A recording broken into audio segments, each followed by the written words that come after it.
राधे राधे। सभी जनों को राधे राधे। आज के टॉपिक में हम बात करने वाले हैं क्यों समाप्त हो गई हैं पतिव्रताएं। क्या पतिव्रता बनना आसान है? देखिए, शास्त्रों में पतिव्रत धर्म को लेकर इनकी महिमा का बहुत ही वर्णन किया गया है और बताया गया है कि नारी का पति परायणा होना कोई आसान काम नहीं है। बहुत कठिनाइयों को सहते हुए सत्य के पथ पर चलकर पति के प्रति पूर्ण समर्पण भाव से मन से छल कपट को रहित करके ज्ञान योग साधना के मार्ग पर चलकर पूर्ण पतिव्रता बना जाता है। पतिव्रता नारियों के गौरवमय चरित्रों से भारतीय इतिहास का पन्ना पन्ना भरा है। तो हमारे देश की जो पतिव्रता स्त्रियां थीं, उनका दिव्य चरित्र भारत के इतिहास के पन्ने पन्ने पर लिखा हुआ है। केवल पराये पुरुष पर कुदृष्टि न डालने से ही पतिव्रता नहीं बना जा सकता। पतिव्रता बनने के लिए आत्मसमर्पण करना पड़ता है। जैसे एक भक्त भगवान को अपना आत्मसमर्पण कर देता है। जब भक्त को भगवान से प्रेम हो जाता है, भगवान के सिवा उनसे कोई भी अच्छा नहीं लगता, वो आत्मसमर्पण कर देता है भगवान को। वैसे ही पतिव्रता स्त्री भी अपने पति को आत्मसमर्पण कर देती है। आत्मसमर्पण का अर्थ क्या है? अहंकार का त्याग कर, इच्छाओं का त्याग कर निष्काम प्रेम करना आत्मसमर्पण है। और हमारे भारत देश में ऐसी बहुत सी पतिव्रता स्त्रियां हैं जिन्होंने अपने पतियों के साथ सती होकर अपने दिव्य नाम को अमर किया है। और तो और चित्तौड़ की रानियों को ही देख लीजिए। चित्तौड़ की रानियों ने जो अपूर्व बलिदान दिए हैं, राणा सांगा की पत्नी कर्णावती, रतन सिंह की पत्नी पद्यावती और महाराणा प्रताप की पत्नी फूलकुंवर, इन्होंने जो जौहर किया था, जौहर की गाथाएं अभी तक गूंज रही हैं। भारत के इतिहास में उनकी गाथाओं का बहुत वर्णन है, उनके बलिदानों का बहुत वर्णन है। मीराबाई के दिव्य चरित्र से शास्त्रों का पन्ना पन्ना भरा हुआ है।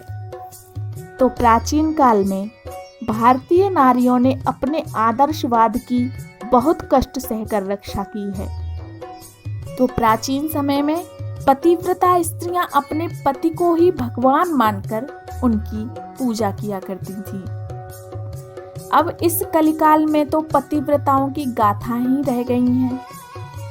पतिव्रताएं तो विलुप्त होती जा रही हैं। पतिव्रताओं के विलुप्त होने का क्या कारण है?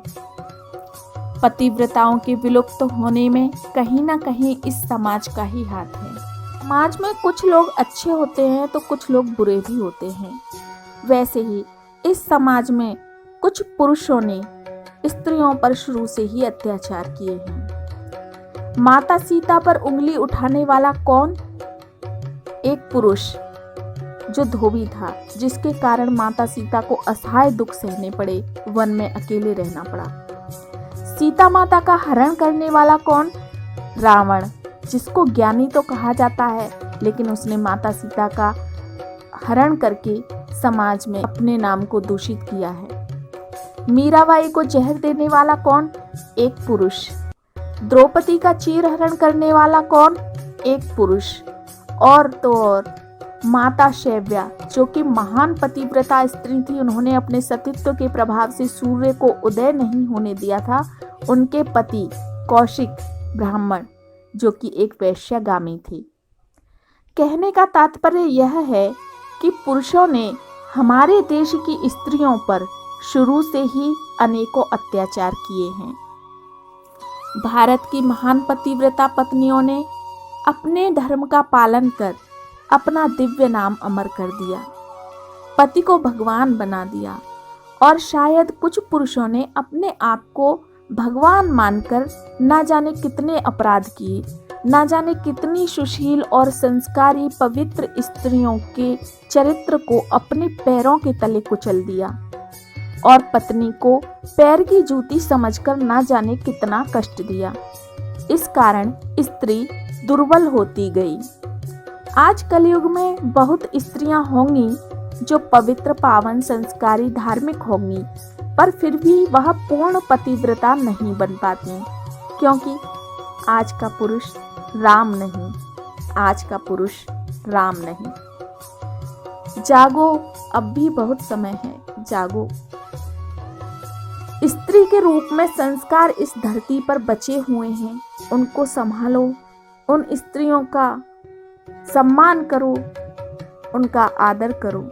जो स्त्रियां संस्कारी हैं, धार्मिक हैं, उनको आदर की दृष्टि से देखो, सम्मान की दृष्टि से देखो, उनको कष्ट न दो, ताकि हमारे इस भारत देश पर संस्कार बचे रहें, संस्कार बचे रहें। दूसरी स्त्रियों पर कुदृष्टि डाल डालकर अपनी संस्कारी और पवित्र स्त्रियों का अपमान मत करो, मत करो अपने कर्म खराब।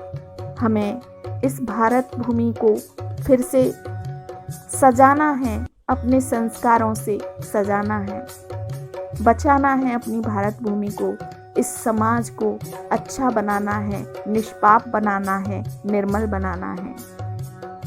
तो नेक्स्ट वीडियो में नेक्स्ट टॉपिक के साथ फिर मिलेंगे, तब तक के लिए राधे राधे।